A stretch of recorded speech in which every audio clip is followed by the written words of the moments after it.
جریر بن عبداللہ رضی اللہ تعالی عنہ نے کہا کہ حضرت صلی اللہ علیہ وسلم سے میں نے نماز قائم کرنے اور زکوٰۃ ادا کرنے اور ہر مسلمان کی خیر خواہی کرنے پر بیعت کی۔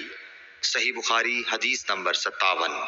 جس دن مغیرہ بن شعبہ حاکم کوفہ کا انتقال ہوا تو جریر بن عبداللہ رضی اللہ تعالی عنہ خطبے کے لیے کھڑے ہوئے اور اللہ کی تعریف اور خوبی بیان کی اور کہا تم کو اکیلے اللہ کا ڈر رکھنا چاہیے، اس کا کوئی شریک نہیں، اور تحمل اور اطمینان سے رہنا چاہیے اس وقت تک کہ کوئی دوسرا حاکم تمہارے اوپر آئے، اور وہ ابھی آنے والا ہے۔ پھر فرمایا کہ اپنے مرنے والے حاکم کے لیے دعائے مغفرت کرو کیونکہ وہ مغیرہ بھی معافی کو پسند کرتا تھا۔ پھر کہا کہ اس کے بعد تم کو معلوم ہونا چاہیے کہ میں ایک دفعہ حضرت صلی اللہ علیہ وسلم کے پاس آیا اور میں نے عرض کیا کہ میں آپ سے اسلام پر بیعت کرتا ہوں۔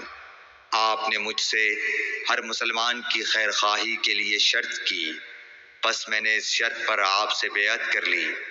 پس اس مسجد کے رب کی قسم کہ میں تمہارا خیر خواہ ہوں۔ پھر استغفار کیا اور ممبر سے اتر آئے۔ صحیح بخاری حدیث نمبر 58۔